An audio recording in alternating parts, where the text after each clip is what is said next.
तो बेबीज़ को जैसे कि आप जानते हैं डायपर रैश काफ़ी कॉमनली हो जाते हैं। इनका जो है ध्यान रखना चाहिए। अगर हम इनका ध्यान नहीं रखते हैं तो ये जो डायपर रैश है ये आगे जाके जो है इन्फेक्शन भी बन सकता है। सबसे पहले हम बात करेंगे कि बेबीज़ में डायपर रैश होने के रीज़न्स या कारण क्या हैं। तो हम 4 ऐसे जो मेन रीज़न्स हैं उनके बारे में बात करेंगे जिसकी वजह से बेबीज़ को डायपर रैश हो जाता है। पहली बात कि क्या होता है कि बेबीज़ को जब हम बहुत देर तक गीले डायपर में रखते हैं तो उस वजह से बेबीज़ को डायपर रैश हो जाते हैं। दूसरी चीज़, अगर बेबी ने पॉटी कर दी है और हम चेंज नहीं कर रहे हैं उसको तुरंत, तो भी बेबीज़ को डायपर रैश हो जाता है। तीसरी चीज़ कि हम बेबी को बहुत ज़्यादा टाइट डायपर पहना रहे हैं या फिर बहुत ज़्यादा टाइट कपड़े पहना रहे हैं, उस वजह से डायपर रैश हो जाता है। या फिर आप बेबी को कुछ खाने के लिए कुछ ऐसी चीज़ें दे रहे हो या फिर कोई जो प्रोडक्ट आप यूज़ करते हो नहलाने के लिए या स्किन के जो भी प्रोडक्ट यूज़ कर रहे हो वो शायद बेबी को सूट नहीं कर रहे हैं और उस वजह से बेबी को डायपर रैश हो जाता है। तो ये सारे ऐसे रीजंस हैं जिनकी वजह से बेबीज़ को डायपर रैश हो जाता है। तो ये तो बात हुई कि डायपर रैश होने के रीजंस या कारण क्या होते हैं। अब हम बात करते हैं, मान लीजिए आपने काफ़ी ध्यान रखा है बेबी का, जैसे जैसे डॉक्टर ने बोला है, जैसे आपने बहुत केयर की बेबी की, पर फिर भी बेबी को अगर डायपर रैश हो गया है तो जो है हमें क्या करना चाहिए, हम इसके बारे में बात करते हैं। तो देखिए, सबसे पहली चीज़ जो हमें ध्यान में रखनी है कि अगर बेबी को डायपर रैश हो गया है तो सबसे अच्छी चीज़ तो ये होगी कि आप उस टाइम के लिए बेबी को डायपर्स मत पहनाइए, आप उसको अवॉइड कीजिए। पर फिर भी ऐसे हमें कहीं बाहर जाना पड़ता है या कुछ ऐसी इंपॉर्टेंट चीज़ें होती हैं कि हम डायपर को अवॉइड नहीं कर सकते हैं, तो इसलिए जो है आप अगर बेबी को डायपर पहना भी रहे हो और बेबी को रैश है तो आपको ये ध्यान रखना है कि हर 2 या 3 घंटे में जो है आपको बेबीज़ का डायपर चेंज करना है। मैं नॉर्मल डायपर्स की बात कर रही हूँ, कुछ ऐसे डायपर्स भी होते हैं जिनकी सोकिंग कैपेसिटी जो ज़्यादा होती है, वो ज़्यादा एब्जॉर्ब कर लेते हैं यूरिन वगैरह, पर फिर भी आपको जो नॉर्मल डायपर्स हैं या फिर जब बेबी को रैश हो गया तो कोशिश कीजिए 2 से 3 घंटे में आप डायपर को चेंज कर दीजिए, वरना ज़्यादा गीला होने से स्किन के कांटेक्ट में आता है, उस वजह से बेबीज़ को रैश फिर ज़्यादा हो जाएगा। अच्छा, इसके अलावा मैंने जैसे पहले बोला था कि जैसे बेबी पॉटी करता है तो आपको तुरंत ही डायपर चेंज करना है। ऐसा नहीं सोचना है कि हमने अभी डायपर लगाया था, एकदम नया डायपर था, एकदम पहनाया और तभी उस बेबी ने पॉटी कर दी तो छोड़ देते हैं उसको, ऐसे थोड़ी देर बाद चेंज कर देंगे या फिर आप बिजी हैं किसी काम में, तो ऐसा बिल्कुल नहीं करना है। आपको तुरंत जो है बेबी का डायपर चेंज करना है।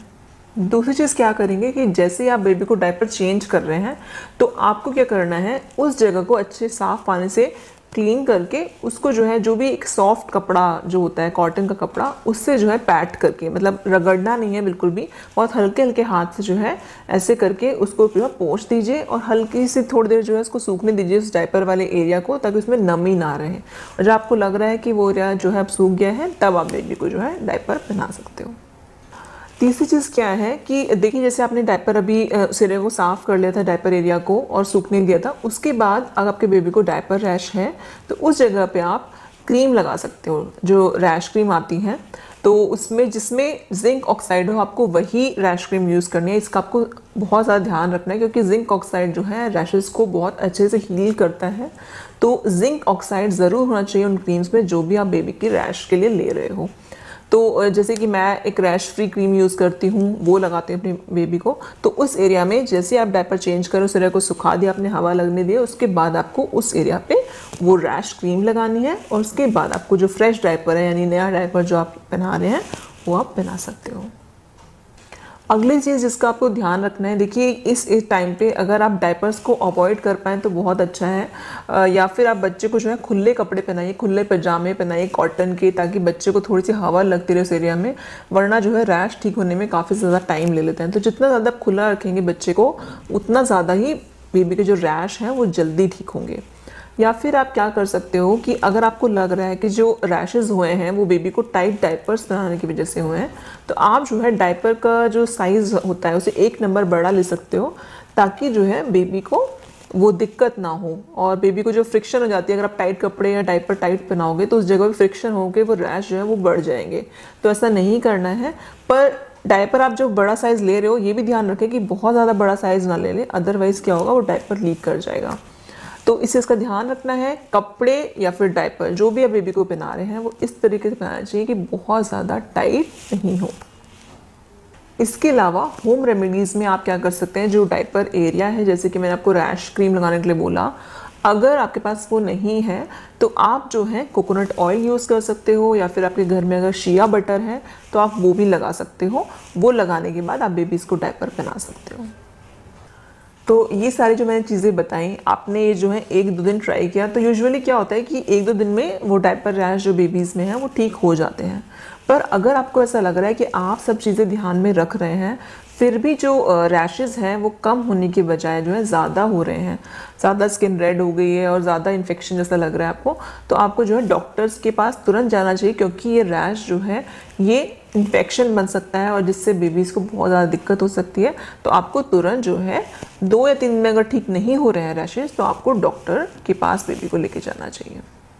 तो फ्रेंड्स, ये तो बात हुई कि डायपर रैश होने पे क्या करना चाहिए। अब हम बात करेंगे कि बेबीज़ को अगर डायपर रैश हो गए हैं तो क्या ऐसी चीज़ें हैं जो बिल्कुल भी नहीं करनी चाहिए। तो चलिए इनके बारे में बात करते हैं। सबसे पहली चीज़ जो है कि इस टाइम पर आपको जो है बेबी वाइप्स यूज़ नहीं करनी है, क्योंकि बेबी वाइप्स जो है एक तरह से स्किन में मॉइस्चर छोड़ देती हैं और उसमें अल्कोहल भी होता है। कई बार हम ये ध्यान नहीं देते हैं वाइप्स खरीदते वक्त कि उसमें अल्कोहल है या नहीं है। तो इस टाइम पर आप बेबी वाइप्स ना यूज़ करके कोई भी कॉटन का साफ़ कपड़ा ले लीजिए और उसको जो है बेबी की स्किन के लिए यूज़ कीजिए। दूसरी चीज़ जो आपको ध्यान में रखनी है कि अगर बेबीज़ को डायपर रैश हो गया है तो आपको बेबी को कोई भी नई चीज़ खाने के लिए नहीं देनी है। जो बेबी का रूटीन है वही चीज़ आप उसको फॉलो कीजिए। उस टाइम पर कोई भी नई चीज़ जो है खाने के लिए मत दीजिए, या फिर कोई नया प्रोडक्ट मत यूज़ कीजिए बेबी पर, चाहे वो पाउडर है, क्रीम है, बॉडी वॉश है, शैम्पू है, कुछ भी हो गया। कोई भी नई चीज़ आप जो है ट्राई मत कीजिए उस टाइम के लिए।